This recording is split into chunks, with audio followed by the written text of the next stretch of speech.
Hva er det noe titler på foredraget sitt? Stå på oss. Vi kan bare stille bitte litt.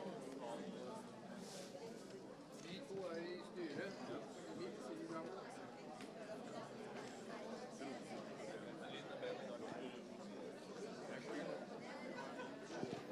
Hallo, hallo.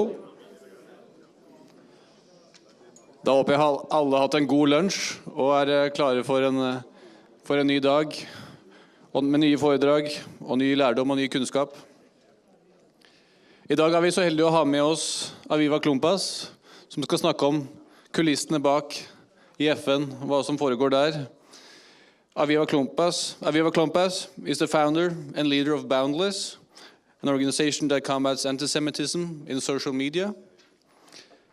She has previously been a writer for Israel's UN ambassador and advisor for the state government in Ontario, Canada. She has previously written articles which has been published in New York Times, Wall Street Journal, Foreign Policy, Jerusalem Post, and other international publications. She's the author of the book Speaking for Israel, where she speaks about and describes her time at the Israel's UN office in New York. So please welcome Aviva Klompas.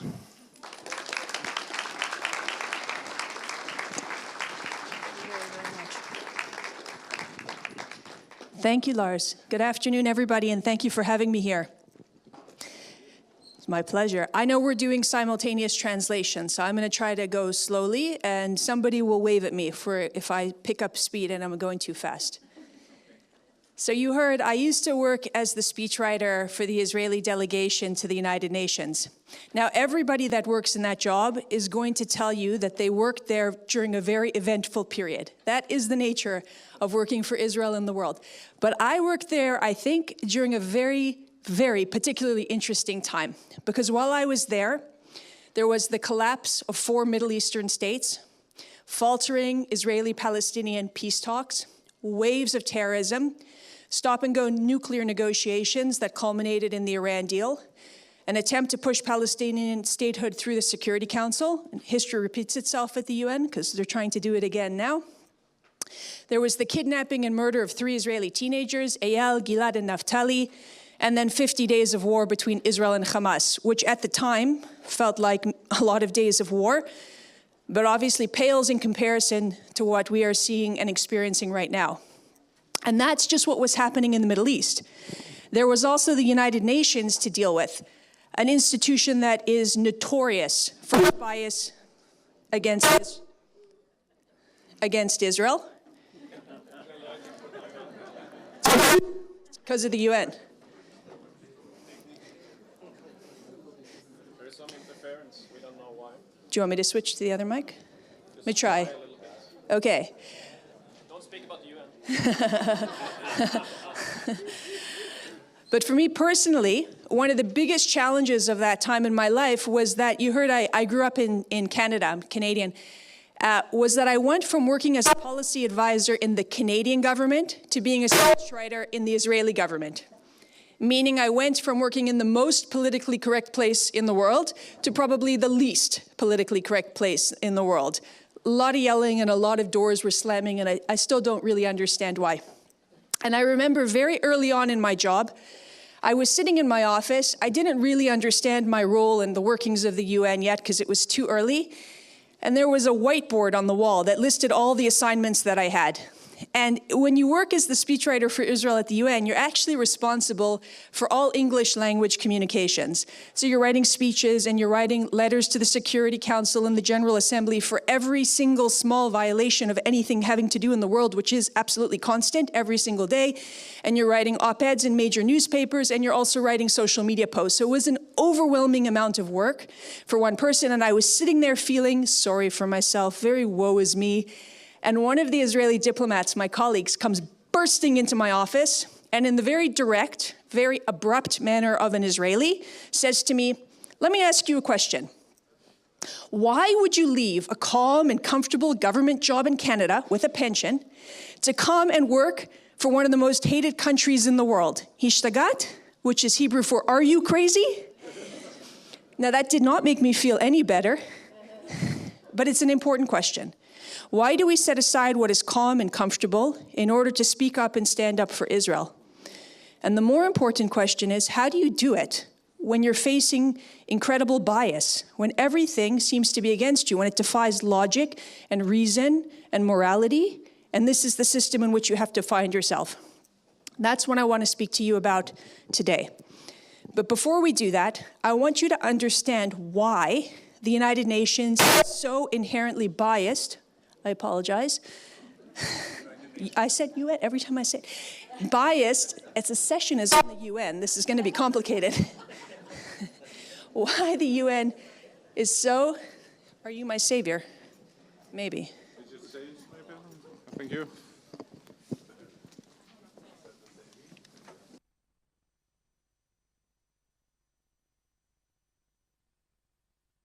Over the head like that. Good? Yep. Like this? Like this? Yep. Okay, are we okay? Yeah. Can you hear me all right? Just ask it if it accepts the UN. United Nations? All right, seems to be okay. Seems to be all right. We're going to be okay. Okay. So before I talk to you about how... Do you do this for all Canadians? Before I... It's worse.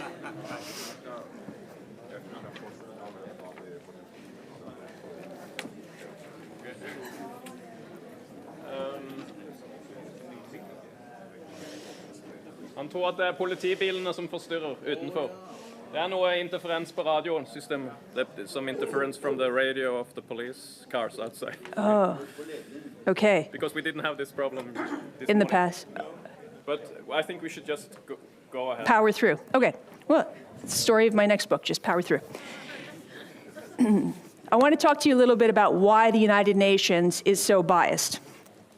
So first, to do that, we have to do a little bit of history of the United Nations, a little UN 101. The United Nations is founded October 25, 1945, by the victors of World War II. And because they won, they get to set the rules. So they create a system that embodies the values that they believe in: freedom, human rights, and peace. And they set the United Nations up as a democratic institution. So every country, no matter how large or how small, how rich or how poor, gets one equal vote in the UN General Assembly. Now, in 1945, when the UN is founded, it's founded with 51 members. And through the 1950s and 60s, you get waves of decolonization that sweep across the Middle East and North Africa. Country after country gains its independence. Many of these are not democracies, and they go on to join the United Nations. So from 51 countries in 1945, how many countries belong to the United Nations today? You have to answer in English, I'm sorry. 200, but you... 194. You're very, very close. I think you already counted the state of Palestine, because it's 193. And they're not as... It's headed that way, but they're not there yet. It's still 193 countries. I have a harder question. How many out of 193 are democracies?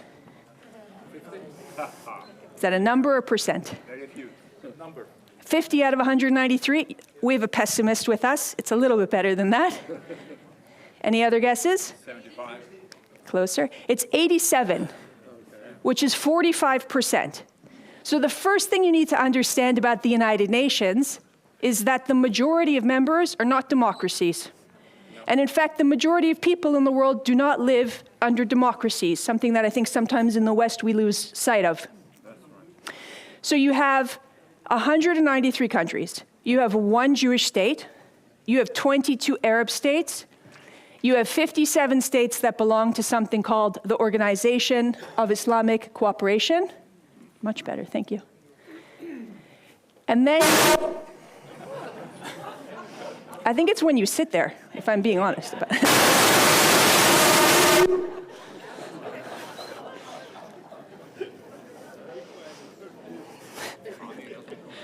I think it's going well. What do you think?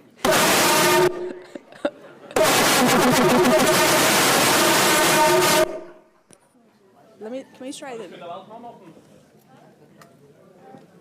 the handheld again. No, I don't think it's something is wrong. I don't think it's something wrong. It's the same. That's a bit easier for me. Yeah. Yep. If I'm going to have the noise, let me do it.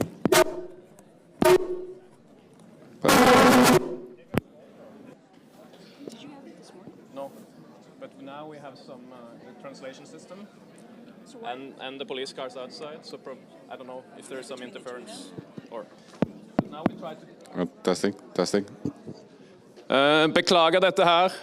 Det er noen radiosignaler som forstyrrer. Har du skrudd av alt nå?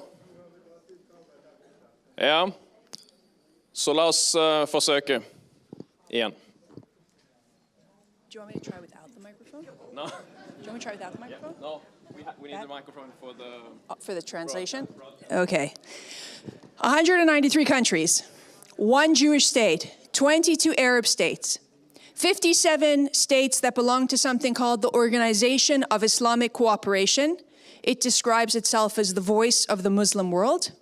And then you have a huge block of countries, 120, that belong to something called the non-aligned movement. Now, the non-aligned movement was founded during the Cold War in the 1960s, when you had the United States on one side and the Soviet Union on the other.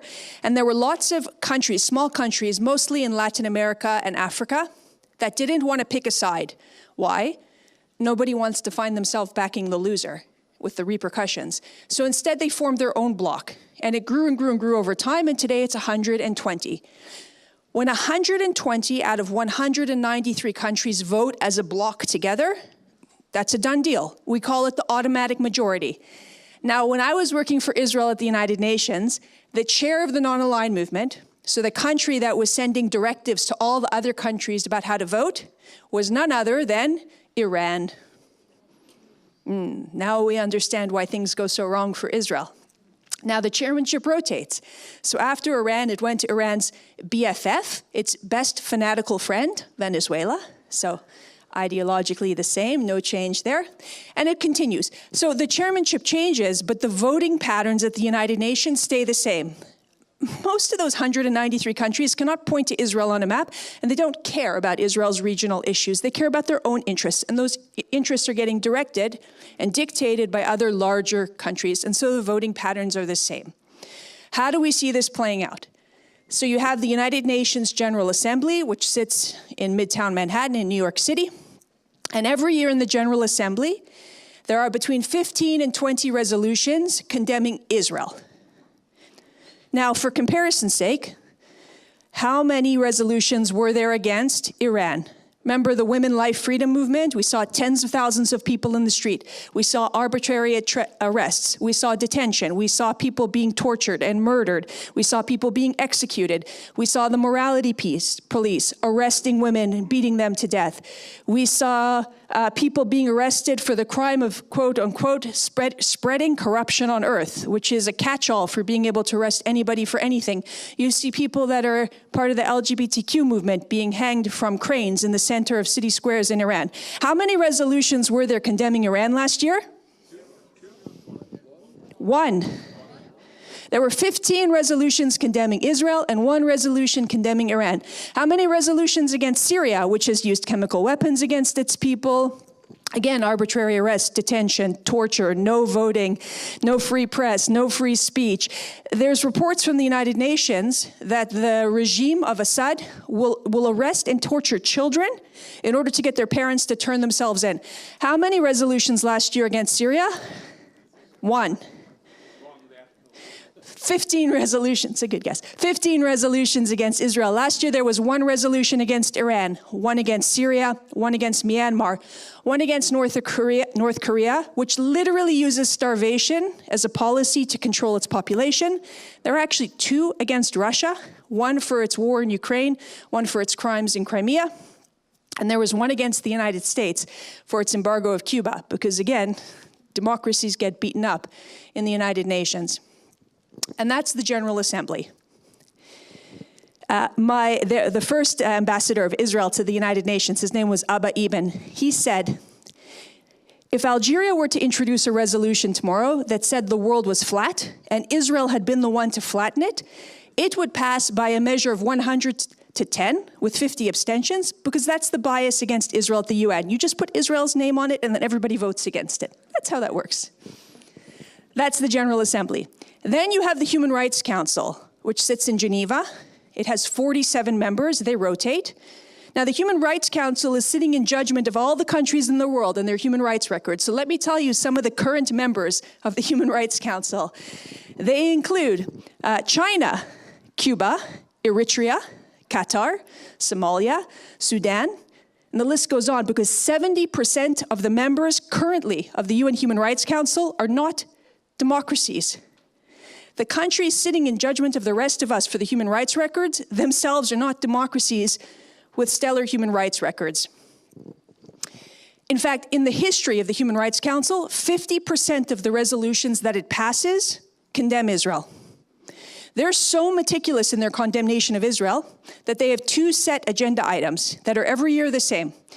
You have agenda item number 4, which deals with all the human rights violations of all the countries in the world. So here's where maybe they'll talk about Afghanistan and Yemen and some of the other countries.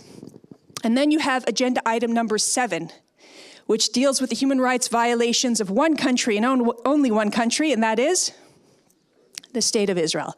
It has its own agenda item to deal with its human rights records. That's the Human Rights Council. My former boss, Ambassador Prosor, used to say, it's not a double standard, it's a triple standard at the UN. There's one standard for democracies, one standard for dictatorships, and another third impossible standard for the State of Israel.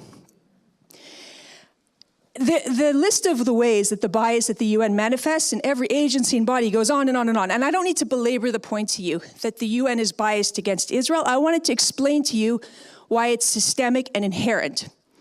And the question that I get asked quite a lot is, so why does Israel participate? No country has to be a member of the United Nations. And more than that, you actually have to pay to be a member of the UN. It's not free. You have to pay dues to be a member in good standing. So Israel is paying dues in order to participate in this absurd system. And the question is why? And as much as I get asked this question a lot, it was never something that we discussed inside of the delegation, because it never occurred to us that Israel has anything less than every right to participate in and contribute to global affairs. And that is the mentality that we all should be adopting. Israel has every right, the Jewish people have every right to participate in and contribute to global affairs. What we're seeing playing out right now in this war between Israel and Hamas is unprecedented in history. No country has ever had to fight a war under this level of scrutiny. No country has ever fought a war when the world has told them you need to go easy on the enemy that tortured and raped and brutalized and burned and abducted its citizens.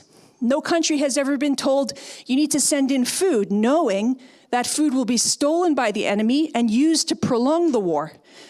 No country has ever been told you need to endanger your own soldiers to save the lives of others, even when the enemy is using them as human shields and endangering them. So you need to go and sacrifice yourself. No country has been more vilified, had more resolutions passed against it, and been more demonized than this country. And so what are we supposed to do in this situation? How are we supposed to navigate such a complex reality that defies reason and logic and morality? I'm going to answer for you in 4 different messages that I took from my time at the UN. But first, I'm going to tell you that we can submit questions, right? With this number. And the mic's working. This is great. Okay. Message number 1. We are never going to accept that any of this is normal or acceptable. Never. That's the mindset that we have to adopt here, because it's not normal and it's not acceptable. We are not going to pretend that it's okay that the world treats us, כמו שזה מגיע לנו, which is Hebrew, it means as if we deserve this, as if Israel deserved October 7th, and the Jewish people have deserved the explosion of anti-Semitism that we've seen in the last 7 months. It's not normal and it's not acceptable. We're also not going to accept a world in which Jews have to hide their identity, particularly young Jews who are students. We live in an age of identity politics, when people are encouraged to identify as anything or anyone, and the one thing that you cannot safely identify as is a Jew, We don't accept that. That's absurd. And the last thing that we're not going to accept, are people who will speak with sympathy about dead Jews, but not take action to protect living Jews. We don't want your pity.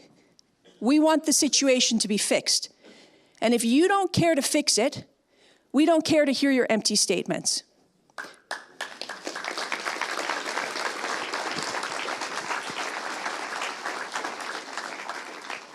And so we're going to call out the hypocrisy of everybody that speaks and behaves that way, starting with the United Nations, for all the reasons that I outlined, but also this is an institution that doesn't even designate Hamas as a terrorist organization. In half of the resolutions about Israel in this war, they don't even mention Hamas. We're not going to accept the social justice organizations that claim that they stand for human liberties and individual freedoms while backing terrorist organizations that deny freedom and individual liberty to the people that they oppress. We're going to call out the feminist organizations that kept saying to us, believe all women, until it was Israeli women, and then they were silent. We're going to call out the hypocrisy of the International Court of Justice, which had the audacity to hear a claim against Israel, when on October 7th, we got a preview of what it would look like if Hamas had the chance to claim the land between the Jordan River and the Mediterranean Sea. That would be a genocide against the Jews. And they had the audacity to bring charges against Israel for genocide. And we're going to call out every politician and world leader who speaks about Israel's right to self-defense in theory, but then denies it in practice. Because again, we're done with empty words. It's meaningless to us and we don't want to hear it anymore. So message one, we're not accepting any of this as normal or acceptable and we're going to call it out.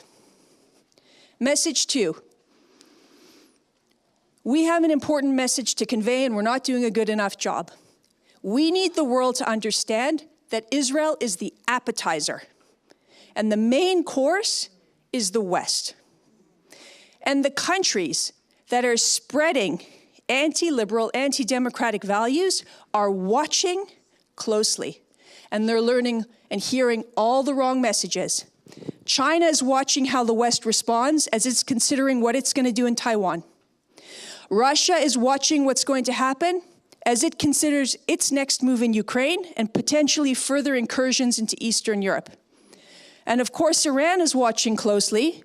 Right, they're the financiers and the backers of Hamas in the south, of Hezbollah in the north, of the Houthis in Yemen.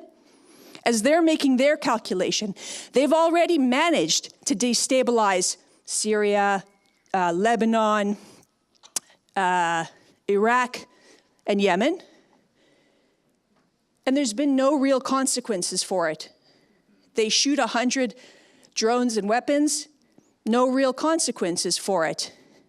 If they're getting every message that says you can do these types of attacks and the West doesn't have the stomach to respond, what is going to stop them from continuing this march of tyranny? And that's what we've conveyed to them. We've conveyed to them that we do not have the stomach for war, that we cannot accept the notion that people will die in war and that war crimes are always committed in war. It's a tragedy, and it's unfortunate, and I wish that weren't the case, but if we don't have the backbone and the stomach to create a unified front against the forces of tyranny, they will continue their march because there is nothing to stop them. And even more than this, the students that we see protesting on college campuses, not only are they telegraphing a message that says we don't have the stomach for the war on terror, they are telling terrorists how to win the narrative war. They are telling them that you can murder and torture and abduct and rape, and all you have to do to justify any of that is to say that you were resisting against an oppressor. And then all of a sudden, it's acceptable. We've made the unacceptable acceptable. And what that has done has made this world infinitely more dangerous for every citizen of a Western democracy. We have to think twice now before we go and we walk out in the world, because now there's implications, and they've seen that there are no ramifications. On October 7th, the terrorists that invaded southern Israel, they didn't ask what their religion was. They didn't ask for a passport. They murdered Jews, and they murdered Christians and Muslims and Druze and Buddhists and Hindus. They murdered and abducted people from more than 30 countries. They're currently still holding people with more than 25 citizenships. And the world hasn't responded in a way that says any of this is unacceptable or won't be tolerated, and that makes it more dangerous for all of us. So message number 2 is we need to do a better job of explaining to the world that this isn't Israel's war. This is our war. Message number 3. What are we supposed to do? Right? October 7th and the last 7 months have been incredibly clarifying. They have told us exactly who we are, and they've told us exactly who our real friends are. And I mean this from every level. Israelis, Jewish people, friends of Israel in the world. And let me do each one at a time. On October 7th and in the days after, we got to see who the people of Israel are. On October 7th, when Israelis realized the magnitude and horror of the attack, and they understood that our enemy was preying on the weakest members of society. They went after kids at a dance party in the festival. They went after families on a Shabbat morning, on a Jewish holiday, early in the morning when families were in their pajamas in the home, that those were the targets. There were so many Israelis that jumped into a car, whether or not they were in the army, whether or not they had a uniform, whether or not they had a weapon, they drove towards the danger to try to save lives. Many of them lost their lives. But there's also amazing, amazing stories of heroism, and we haven't even scratched the surface to tell those stories yet. And what we saw is a people that all of a sudden rose up and stood for one another. And we saw that in the days that followed across Israeli society. The government had been divided. The people of the country had been divided for months because of judicial reform, disagreement with Benjamin Netanyahu's government. And this was a country that was at each other's throats.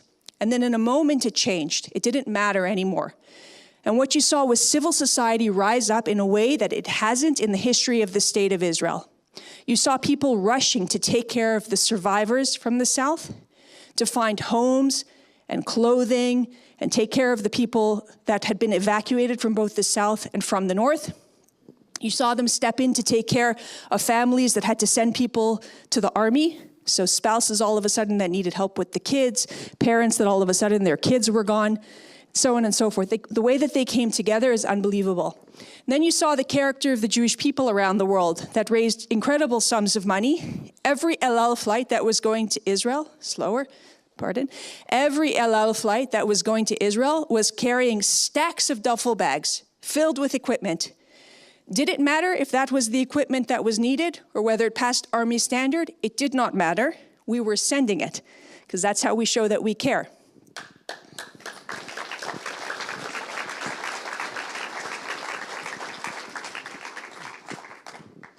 And then we saw the character of our friends in the world, the people that immediately understood that Israel needed allies in this moment, because far too many people decided that they were going to be quiet, that they were going to put their head in the sand, that they were going to look away, that there was too high a price to pay to speak up, whether it was in their family or in their jobs. And for the few people that did this, that have stood by our side every single day since October 7th, of which I know so many of you in this room, I just want to say thank you. The character of all of us has been tested since October 7th, and I want to say that this character is magnificent for the people that are here and for the people of Israel.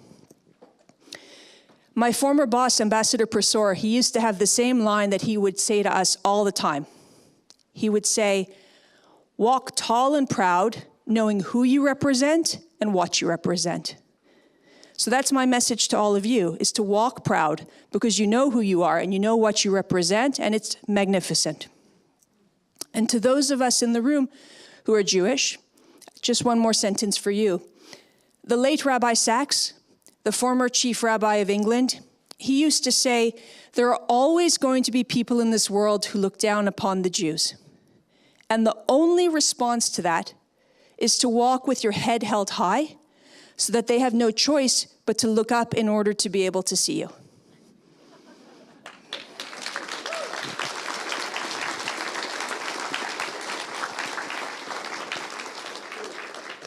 So never accept that any of this is normal or acceptable and call out the hypocrisy. We need to do a better job of explaining to people the nature and magnitude of this threat, that it threatens all of us. And 3, keep your head held high. There is no other choice. There is no hiding. It won't help anyways. And the last one, number 4. What's going to happen? I get asked all the time, how's it going to end? How much longer? What's going to happen?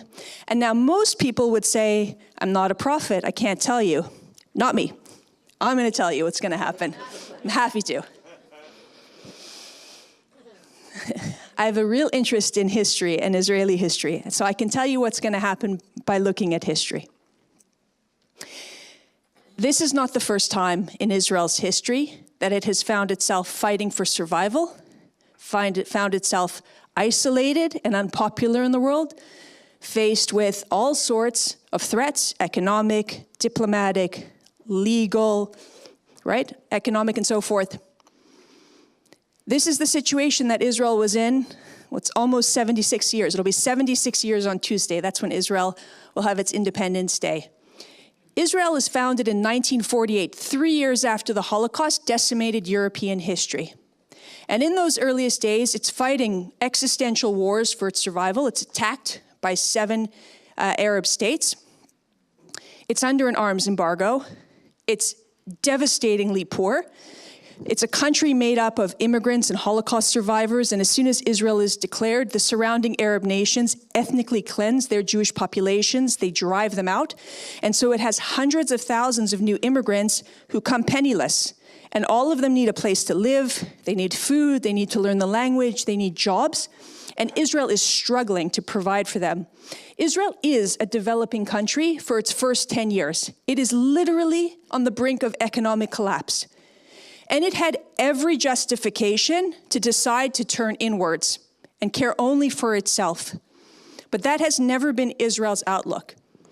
In fact, in Israel's Declaration of Independence, it says that it extends a hand of friendship to the United Nations, to the Arab states around it, to the countries of the world, and to the Jewish people, that everybody should come and be a part of this project.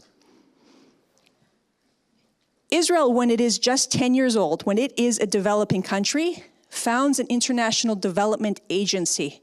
It decides not only is it going to care for its own people, but it wants to help other people around the world by sharing with them the way that it was able to become an economic success, sharing knowledge and training in place of money, because it didn't have money.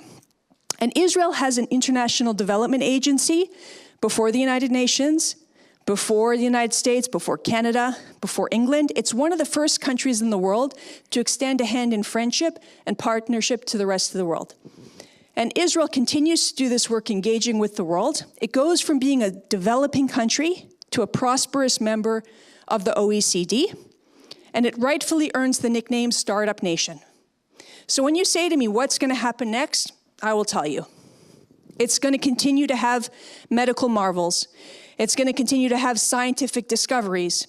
It's going to continue to be a high-tech wonderland. It's going to have more unicorns. It's going to have more television shows that trend #1 on Netflix. It's going to win more Eurovision contests, maybe even now.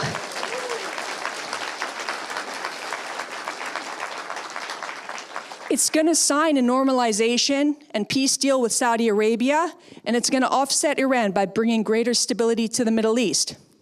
And the most important thing, the Jewish people are going to continue to make a lot of Jewish babies, because that really upsets our enemies.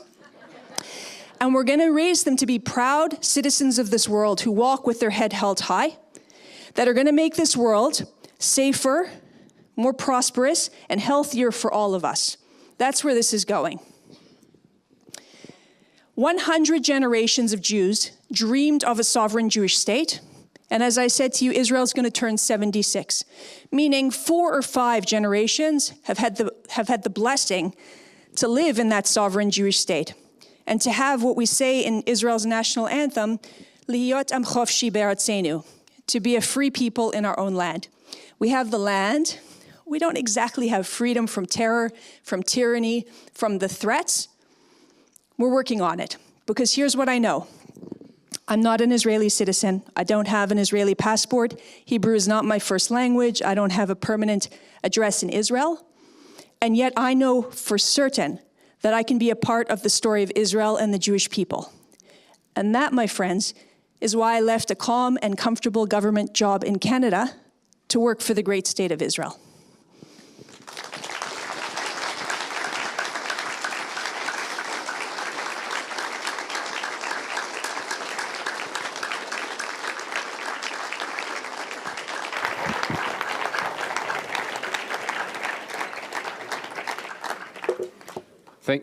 Can you hear me? Thank you so much for sharing this with us, both the depressing insider information, but also these inspiring words that you had. So the audience seems to be engaged. We have received many questions. So let's start with perhaps the shortest and the simplest one. How many years did you work for Israel in the UN? 3 years. From your time defending Israel in the UN against all kinds of allegations, what are your main learning outcomes? Do you have any tips that we can apply in defending Israel here in Norway? So I think that was my answer of the 4 messages about what we can do. Yeah. The triple standard for Israel in the UN, is this because of anti-Semitism? There are for sure some countries that are anti-Semitic. There's no question about that. There's countries that speak about wanting to annihilate Israel.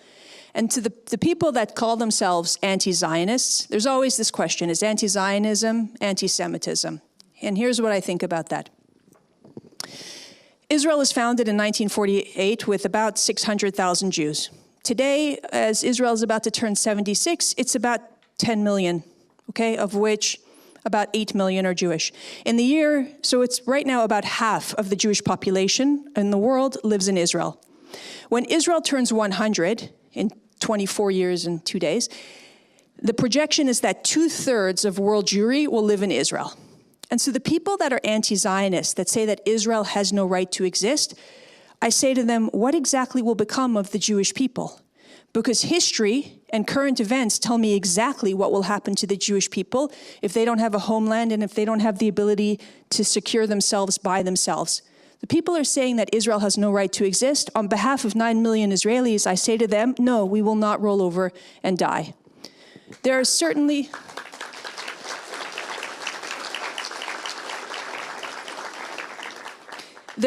countries in the UN that are anti-Semitic and believe that, but I also believe there's a lot of countries that are misguided, that look without a great deal of history or context at the situation, and they say, look at the poor Palestinians. Look at how many of them have died in this war. Look at the history of it. Every person on this earth, and I believe this, has the right to security and self-determination. And the Palestinian people don't have that. I'm a Zionist, and I believe the Palestinians should have a state of their own. There's no contradiction there at all. But the conditions of a state, we don't need another failed state on this earth. We've already seen what that looks like in the Middle East. And so I think that there are a number of nations that are misguided in understanding what the implications are for giving the Palestinians a state absent negotiations and compromise. Why are the non-democratic states allowed as members of the UN? Why? And can we vote to get rid of them? Is the question. Why are there non-democratic members that get a vote? That's the history of how the UN was set up. It's set up as a democratic institution, almost. The General Assembly is a democratic institution, but then you have the Security Council. It's not. It's got 15 members. 5 are permanent. Those are the ones that won World War II. And then there's 5 regional bodies in the UN, and every regional body gets to elect 2 countries for a 2-year term to sit on the Security Council. So that's a less democratic institution. So yesterday's Israel ambassador to the UN, Gilad Erdan, used a paper shredder to shred the UN Charter in the UN. The Norwegian Minister of Foreign Affairs said the act was unacceptable. What is your comment? Good thing I'm Canadian. So yesterday there was a vote in the General Assembly in a democratic session. And what it was is the Palestinians, they don't want to negotiate with Israel because that's hard work and it requires compromise. And quite frankly, why should they? The world is doing the work of pressuring Israel. So why on earth would Hamas have to negotiate for release of terrorists? And why would the Palestinians have to negotiate for a state? You have the BDS movement doing the work, you have the campus groups doing the work, you have governments putting pressure on Israel. There's no incentive for them to have to negotiate and compromise and certainly not renounce terrorism because they're getting rewarded at every single turn. In 2012, the Palestinians, that was their first upgrade at the United Nations. They became what's called a non-member state, meaning they sit in the General Assembly off to the side and they don't really have any privileges. They sit beside the Vatican, which also is a non-member observer state. What they want is to become a state in the United Nations. You need first a vote in the General Assembly and then in the Security Council. They tried it last month. There was a vote in April. And the United States vetoes it every time. And they say, you can have a state, negotiate, compromise, work directly with Israel, and come to a resolution. But as I said, the Palestinians don't want to do that. So instead, what they do is they try to make incremental upgrades in the General Assembly. That was yesterday's vote. The vote was, do the member states believe that the qualifications are there for the Palestinians to have a state? And the General Assembly voted yes. 143 countries voted yes, 9 countries voted no, 25 countries abstained. It doesn't make them a state. It says that the Security Council should consider passing the resolution, but what it does is it upgrades their status slightly. So now instead of being a non-member observer, they get to go sit with all the other countries in alphabetical order. That's how it works at the United Nations. If we have time, I'll tell you a funny story about that. And they don't get to vote, but this is what they're attempting to do, incremental upgrades all the time. What's interesting will be the United States in the 1990s passed 2 laws that says that any UN agency or body that gives the Palestinians state status will lose its funding. Now, the United States makes up 1/3 of the UN's budget. They give $18 billion plus very nice real estate in the middle of Manhattan. And what will be interesting to see was if what happened yesterday will trigger a legal challenge and force the United States to pull some money. What is your view on the BDS movement and breaking the silence? Yeah, I allege to this, which is that peace happens when 2 countries sit down face to face and negotiate. And all the other external pressures that are trying to bully and push a democratic state, what they are doing is they're removing incentive for that state to have to negotiate and compromise. And that's what I believe is happening with the BDS movement. It ignores the facts of history that says Israel has gone to the negotiating table and offered the Palestinians a state repeatedly. And instead, it gives this outside pressure in order to force Israel's hand. We still have room for more questions, if anyone would like to add something. I'll tell the funny story. In the United Nations, every year in the summer, they do a lottery. And they pull every country's name is in the hat, normally 193, but now I guess 194, because even though the Palestinians aren't a state, they get to sit with everybody else. They pull out a name, and that country gets to sit in seat 1 of the General Assembly. So they'd sit there, and then it follows in alphabetical order. Okay, and that's how seats are determined for the year. In the United Nations, by right, Israel should be sitting beside Iran, because Iran's real name is Islamic Republic of Iran, which would put them beside Israel. But they don't want that. So at the United Nations, on their name card, it says Iran, brackets, Islamic Republic of. And what would happen when I was working at the United Nations, some of the junior diplomats, what they would do is the Iranians do not want to be photographed with an Israeli. You'll for sure lose your job, you might lose your head. So the Israelis go and they kind of get closer and closer until the Iranian runs away.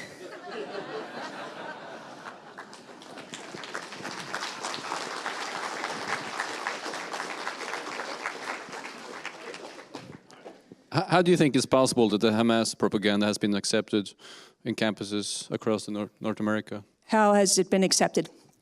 It's the same playbook. I'm going to talk about, I'm doing a session tomorrow morning. I'm going to talk about this more then. It's the same playbook has been used for 76 years. It's a massive disinformation campaign that has its roots in the Soviet Union era. When there's a regional war, the Middle East becomes the front in the war between the United States and the Soviet Union, and it's about who's going to control what. And as Israel becomes more democratic and more capitalist, it becomes aligned with the United States. And so Russia, the Soviet Union, aligns itself more with the Arab states. And it begins this whole disinformation campaign about how it's going to paint Zionism as colonialist, as aggressor, and so forth. The arguments that they used in the 1960s are the same types of strategies that are being employed today. So it has 3 steps to it. First is you have to deny, they are denying that there is a connection between the Jewish people and the land of history. They say either it didn't happen or it doesn't matter because the Palestinians' claim is more relevant or stronger, whatever the case might be. The second is to say that Israel is the aggressor in this war, and they discount the fact of all the times that Israel has been attacked, and they paint the Palestinians as a people that have no agency, that are not responsible for their actions. We don't talk about the terrorism, nothing. So Israel gets painted as the aggressor. And the third is to accuse Israel of whatever the worst crime is of the day. So that's the accusation right now of genocide. And it's these types of different arguments that are being used to try to sever this connection. So in Norway we have this view on the UN as the ultimate authority to some extent. How can we change the view? Yeah, like how can we change the view of the Norwegians, and what is the main message we should bring? I think that people need to understand the functioning of the United Nations. I didn't know that Norway held the UN in such high respect, but I've really painted a picture for you of why this exists, and especially the fact, like the Human Rights Council, 70% are themselves not democracies, that the majority of countries in the General Assembly are not democracies. I think there needs to be a great deal more education to demonstrate that this is not an institution that has any credibility. It should not be sitting in judgment of any democracy.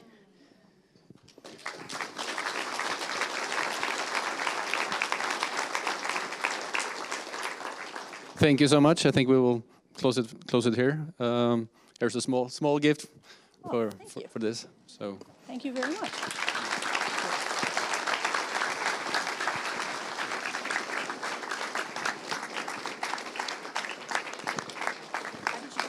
Da har vi tid til en liten pause, en veldig kort pause, så jeg ber om at alle tilbake igjen om 10 minutter, for da begynner vi igjen med nytt foredrag.